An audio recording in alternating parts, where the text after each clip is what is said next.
სიამოვნებით წარმოგიდგენთ დღევანდელი გადაცემის სტუმარს, მანამდე კი შეგახსენებთ თემას მუსიკოლოგიისა და ეთნოლოგიის პრობლემები გალობის უნივერსიტეტის სტუდენტთა და ახალგაზრდა მკვლევართა საერთაშორისო სამეცნიერო კონფერენციას მასპინძლობს. თემაზე სასაუბროდ კი შემოგვერთდა გალობის უნივერსიტეტის პრორექტორი, პროფესორი თამარ ჩხეიძე.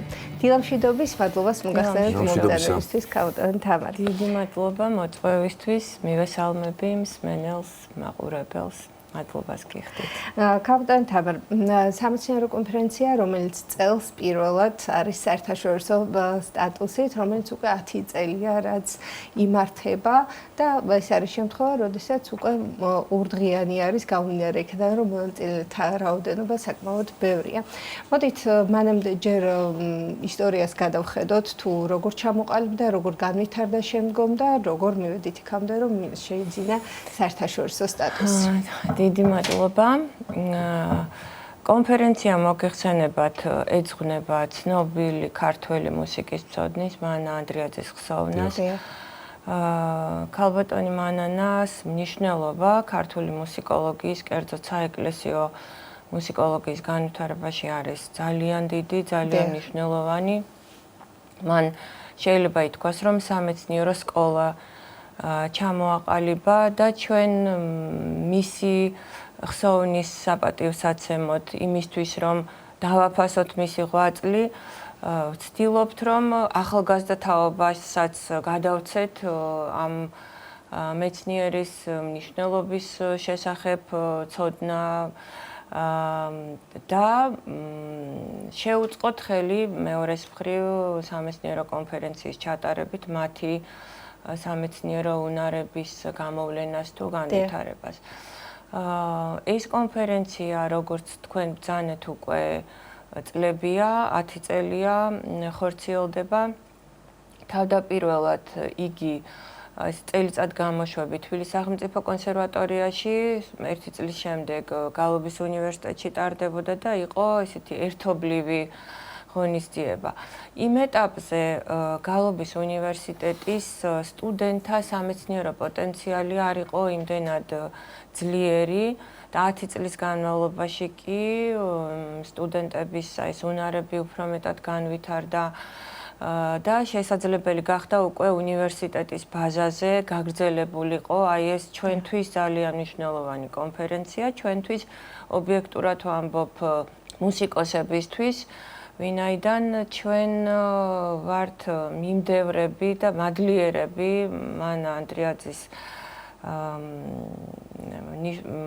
მანა ანდრიაძისა მისი გაყვავული გზის, მისი ღვაწლის და პირადად მე მისი აღზრდილი ვარ და მე კიდევ ესეთი განსაკუთრებული დამოკიდებულება და განსაკუთრებული მეკუთვნის მისი ხსოვნის დავსაყოფად. წლევანდელ სამეცნიერო კონფერენციას რაც შეეხება, როგორია დღის წესრიგი, რომ ვუთხრათ მაყურებელს გუშინ დაიწყო და დღეს დასრულდება როგორც ვიცით.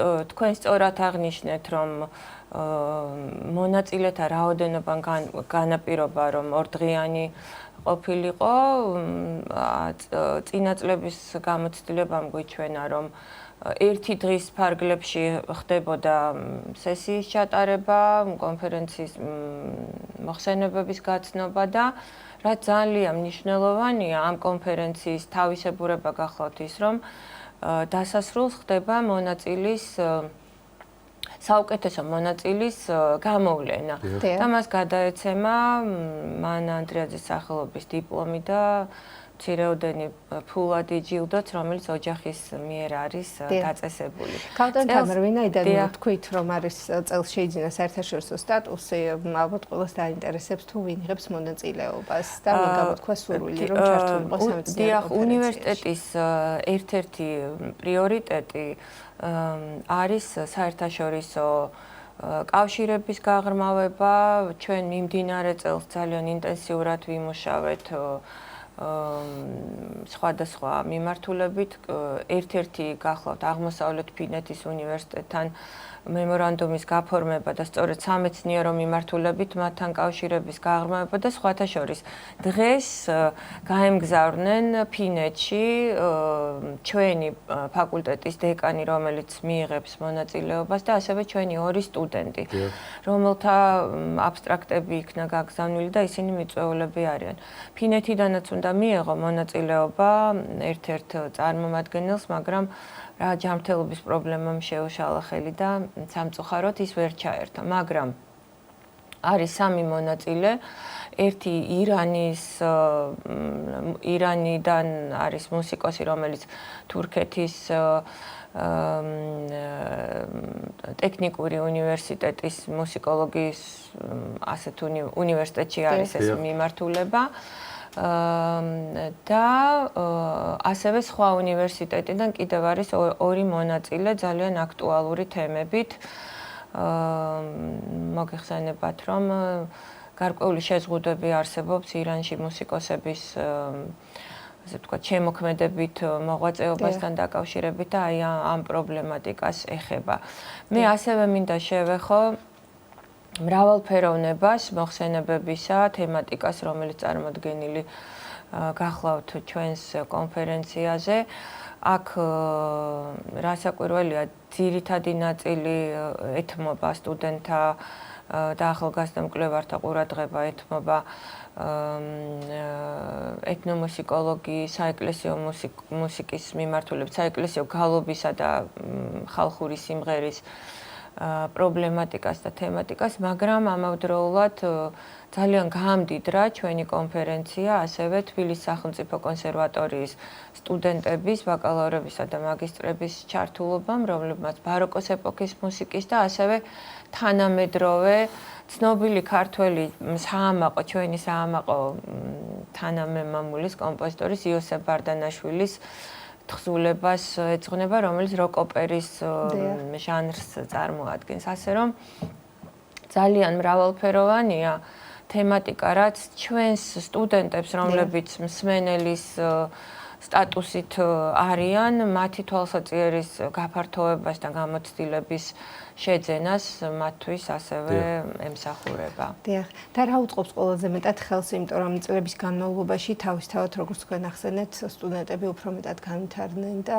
შესაბამისად უფრო მეტი საშუალება აქვთ და წვდომა ამა თუ იმ მასალებზე, ხო?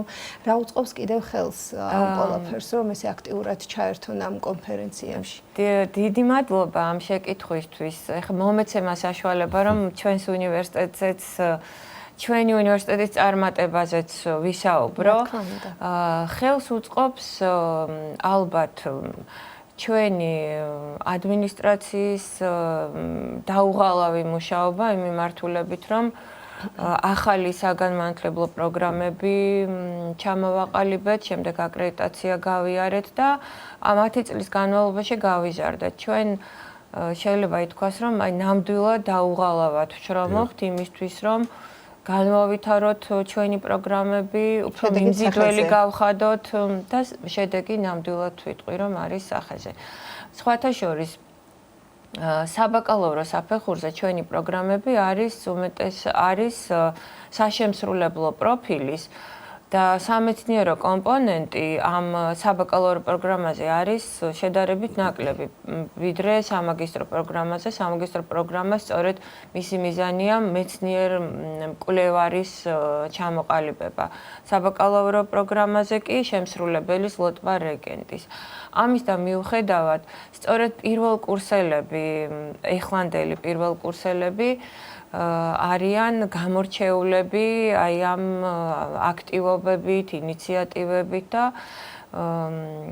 ეს არის შედეგი ჩვენი ერთობლივი მუშაობის, არა მარტო ადმინისტრაციის, არამედ აკადემიური პერსონალისაც, რომელიც რა თქმა უნდა ძალიან დიდ როლს ასრულებს სტუდენტებთან მუშაობაში, მათთვის გარკვეულ რა თქმა უნდა ამ გაღვივებაში ინტერესის ამა თუ იმ საკითხის კვლევითი მიმართულებით შესწავლისათვის და სწორედ აი პირველ კურსელმა გახსნა ჩვენი კონფერენცია და საოცარი მოხსენება ჰქონდა რაჭის რეგიონის ლოტბარებთან დაკავშირებით მისი მშობლიური კუთხე არის და ეს ძალიან ხშირია, როცა რეგიონიდან წამოსული სტუდენტი თავისავე კუთხის ტრადიციებს იკვლევს. ეს ვფიქრობ ძალიან მნიშვნელოვანია. ერთი საკითხი მინდა კიდევ თუ არის დრო, გარდა იმისა, რომ ჩვენ საერთაშორისო, ასე ვთქვათ, მასშტაბი მივეცით ჩვენს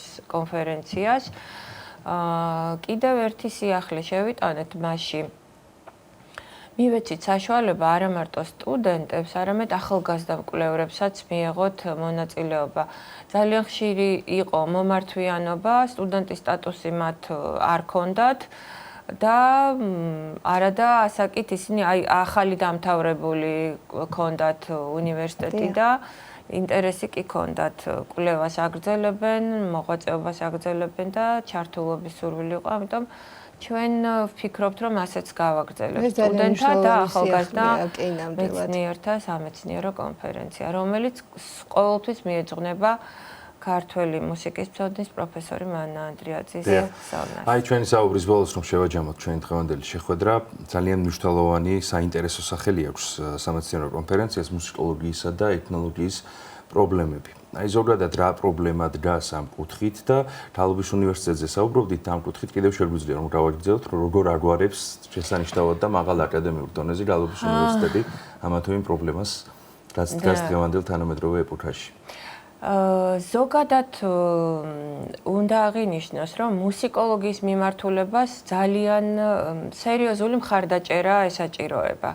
ხა ეს მიმართულება საქართველოს სხვადასხვა საგანმანათლებლო დაწესებულებებში მრავლად არის თქო, ვერ ვიტყვი, ამ თვალსაზრისით ლიდერი იყო და აგრძელებს თბილისის სახელმწიფო კონსერვატორია, მაგრამ ბოლო წლებში აი მუსიკოლოგიის მიმართულებაზე სტუდენტების ნაკლებობა შეინიშნება.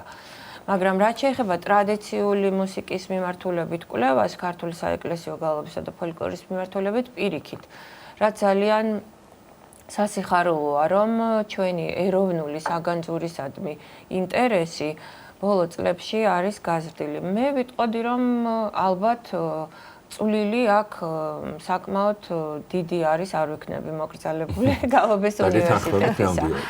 რაც შეეხება ზოგადად მუსიკოლოგიის მიმართულებას, მას ნამდვილად ჭირდება ხელშეწყობა, პოპულარიზაცია დარგს და ამ მიმართულებითაც ჩვენი წვლილი შეგვაქვს. წარმატებები ქავდან თამარ თქვენ გალობის უნივერსიტეტს და რა თქმა უნდა ყველა მონაწილეს კონფერენციის. შეგახსენებთ სტუდიის სტუმარი გახდათ გალობის უნივერსიტეტის პრორექტორი პროფესორი ქავდან თამარ ჩხეიძე.